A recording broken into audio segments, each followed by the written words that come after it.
Your dream car might sound super cool to drive, but it could be really messing you up when it comes to your financial budget. You've worked this hard to get your money right. You've saved paycheck after paycheck. You've invested thousands of dollars, and now you want to mess it up by buying an overpriced car?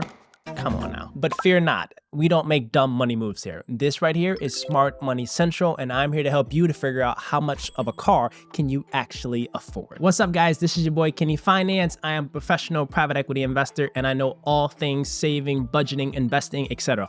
All I do is think about money. And one of the most important topics that we can talk about is figuring out what kind of car fits your budget. So whether you're making $50,000, $100,000, $200,000, whatever that may be, we're going to figure out what car best fits you. Not your garage. Like, you can fit a bunch of stuff in your garage. We're gonna figure out what car fits within your financial budget. So in this video, we're gonna be unpacking 1, how to establish your car budget, 2, the 24-10 rule for establishing your car affordability, and then 3, tips and advice of how to increase your car buying power. So if you want to stretch and get something bigger, better, faster, I'll show you how to get that too. So without further ado, let's dive into the video. So let's start off with a little bit of story time.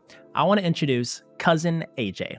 AJ is this super awesome, cool 30-year-old. He looks like Russ, so he's very attractive. So ladies, if you're watching and you're single, shoot me a DM. I'll connect you guys. But AJ literally texted me 2 days ago and he said, Kenny, my car is pissing me off. It won't shift gears. A 5-minute drive turned into a 2-hour drive. I need to save for a car ASAP. Now look, it doesn't get more better than this. His cousin is Kenny Finance. I do stuff like this all the time. So I put him together a video, this one is literally just for you, AJ, of how to figure out what kind of car you actually can afford. And that was the biggest question I had for him. AJ, what's your budget? What kind of car are you looking for? And how much can you feasibly afford to pay on a month-to-month basis?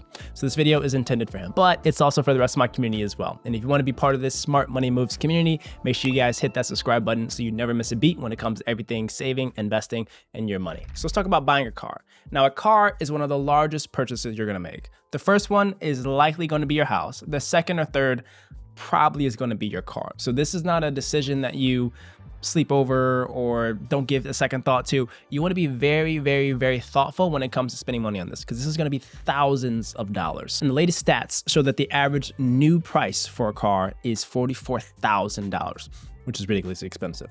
And the average used price is around $25,000. So right off the bat, if you're trying to save money, buy used, plain and simple. But that's just a stat to headline and show that this is a serious purchase costing tens of thousands of dollars. And when you're purchasing that vehicle, the car price is the first thing. I want you to also think about the fuel, whether it's electricity or whether it's gas. That stuff costs a lot as well as the maintenance, the inspection, the repairs, all that jazz.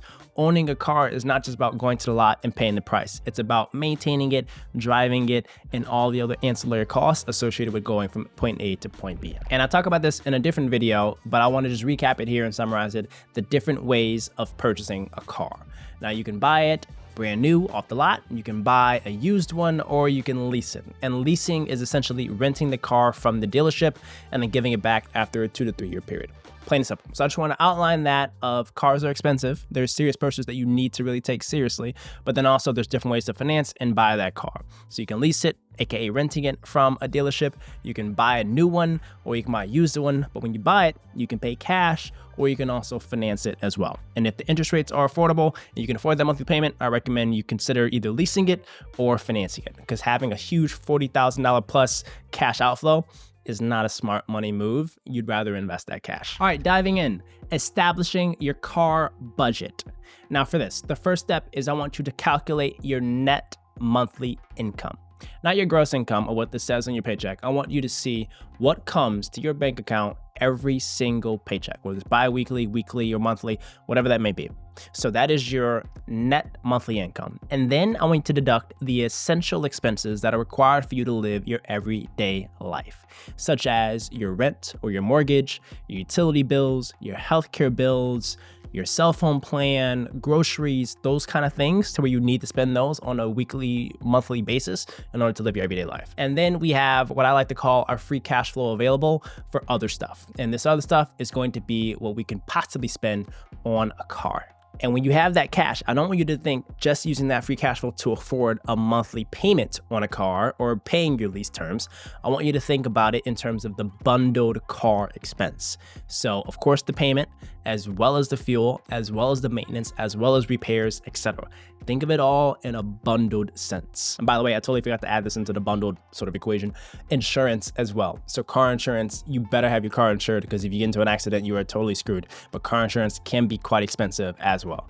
And I don't know the exact breakdown of all the expenses for these, but like you can assume your car payment to be like $300 to $700, car insurance to be like $100 to $200, fuel to be like $200 a month, all this kind of stuff. You figure out what works for you based on where you live, what kind of car you have, but this stuff can be in the hundreds of dollars each, and it could get pretty expensive. So now that we have our net monthly income and we backed out all of our essential expenses for living, like rent, utilities, all that other stuff, now we have our free cash flow available to spend on a car.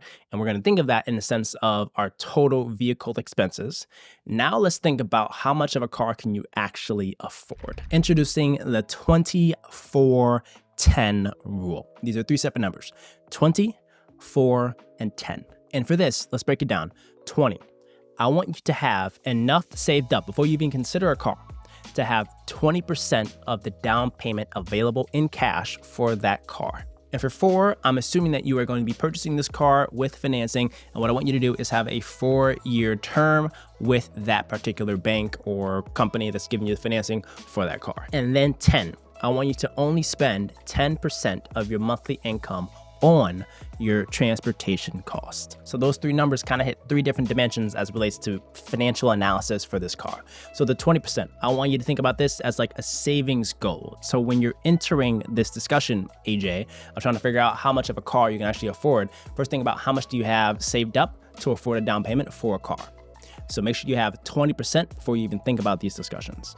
Next is sort of a smart financing tactic to sort of solve debt management, to make sure that you're not taking out crazy long terms, not getting crazy interest rates. The sweet spot is around a 4-year term for the loan to purchase the vehicle. And that 10% is a budgeting concept, thinking about your monthly income, maxing out your transportation costs to only 10% to ensure that you're not overextending yourself for car affordability. So that is the 20-4-10 rule. So let's put this into practice. So let's assume someone wants to buy a $30,000 sedan. With that, the 20% rule says that they should have $6,000 saved up, which is 20% of the purchase price, $6,000 saved up to afford the down payment for the car. And that leaves a balance of how much we're gonna borrow of $24,000. And how much we borrow, we're gonna apply a 4-year term on that balance. We're gonna assume an interest rate of 4.25%, 4.5%, let's say like 4.4% interest rate. I don't know where I got that from, but it's like an average somewhere. That shows that the monthly payment for that $30,000 car is going to be around $546. That is the monthly payment to own that vehicle. Now, this is not the total transportation cost. It is just the car payment. So we tackled the 20% and we did the 4-piece of our 20-4-10 rule. Now let's talk about transportation cost. I'm going to assume that you're living somewhere that's a lot more affordable, like Cleveland, Ohio, or Charlotte, North Carolina, whatever that may be. Some place where all the ancillary costs are not super expensive. So let's kind of like budget out and toss out numbers for what those transportation costs may be. Insurance, we're going to assume that they're really good drivers, have really good grades, and they only have to pay around $57 for insurance. And for maintenance, so let's just assume every now and then they need to get brakes improved or replaced or wheels aligned, whatever that may be. Let's assume about $50 for maintenance cost. There are taxes and fees associated with registration and plates and all that stuff. Let's just assume that's $25 per month. And then fuel, let's just assume they're not a long commuter. They're only a handful of miles away from school or work, and they only spend about $120, $130 per month on fuel. And then lastly, the loan payment, which is $546, which we talked about earlier. And that, my friends, if you think about it in the image of a car, that is the total cost of ownership on a monthly basis for that vehicle. And all that adds up to be around $800 per month for the total monthly car expenses. So for our final number, that 10%, you apply that to our monthly transportation costs, which is around $800. The rule says we should only spend 10% of our monthly income on transportation costs. So you take that transportation cost, which is $800, you divide that by 10%, which is the rule, and you should get around an $8,000 monthly income requirement to be able to afford that car. So if you want to drive that super cool brand new sedan that costs around $30,000, we did the math, we did the analysis, and it shows that you need to be making around $8,000 per month to be able to afford this comfortably. Now, I'm saying some people can stretch and make a little bit less to afford this car, but I'm saying if you want to do it the smart way and you want to afford it very, very comfortably, you need to be making around $8,000 per month or around $96,000 per year. Now, I know this math may sound ridiculously aggressive, but here's the thing. I'm not here to help you make comfortable decisions for buying a car that you really don't need. I am an accountability partner. This Kenny Finance community and channel is designed to help you make smart money moves. And I think one of the dumbest moves you can make is wasting your money on a car. So don't be mad at me if I'm a little bit tight and I'm a little bit aggressive when it comes to this budgeting stuff for your vehicle, because I'm trying to help you put the rest of your money into saving and investing so that you can have incredible wealth creation and upside from stocks, from real estate, from businesses. Those are the things that really matter. Those are the things that really deserve your time, attention, and dollars, not really the vehicles. If you think about its purpose as like a tool, it's to get you from point A to point B. That is it. All right. It is not designed to help you live a crazy, better, cool, flashy lifestyle.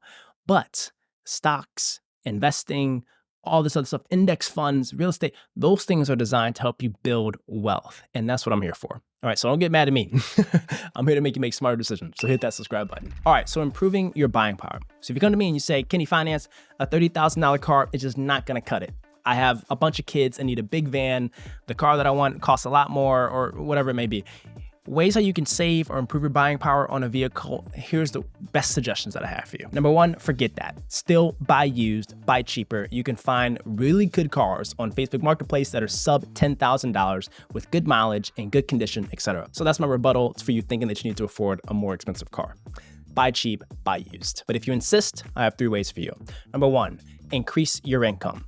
You're going to be able to afford a better car, and the math's going to work out for you if your income annually and monthly is a lot higher. And if your job's not cutting it, try to find ways to get passive income to increase your cash flow and bring in more dollars, a couple $100, couple $1,000 every single month so you can afford a better car, a better apartment, etc. Number two, reduce your expenses. Try to find areas where you are spending unnecessary expenses, whether it's going out, dining, bars, clubs, gym memberships, subscriptions, all that stuff. If you want to really get that car, find other ways where you can cut your expenses. And then lastly, improve your credit score.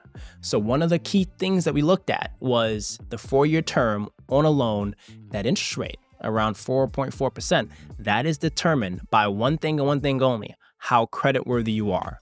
And if your credit score is really good and it's high, like 700 plus, you're likely to have a lower interest rate.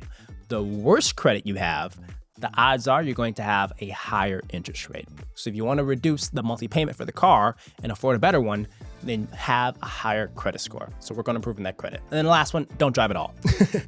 Carpool, use public transportation, walk or bike wherever you need to go to your physical activity. There are ways to get from point A to point B without driving and owning your own car, if you live in big cities like New York or other places that have really good public transportation. So consider that as well. So that's it, guys. I outlined everything you need to know about affording a car that can fit your budget and ways to finance it and all that other jazz. And if you want to get a $30,000 car, you need to have around an $8,000 per month income.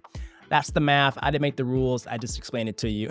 But I hope you guys enjoyed that. If you did like it, make sure you guys smash that like button and leave me a comment down below. I love to hear ways that you are affording the car of your dreams or other ways you're cutting on those transportation expenses. And as I said earlier, I did have a video on buying versus leasing.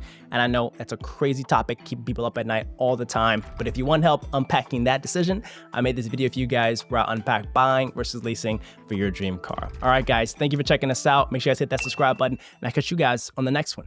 Peace.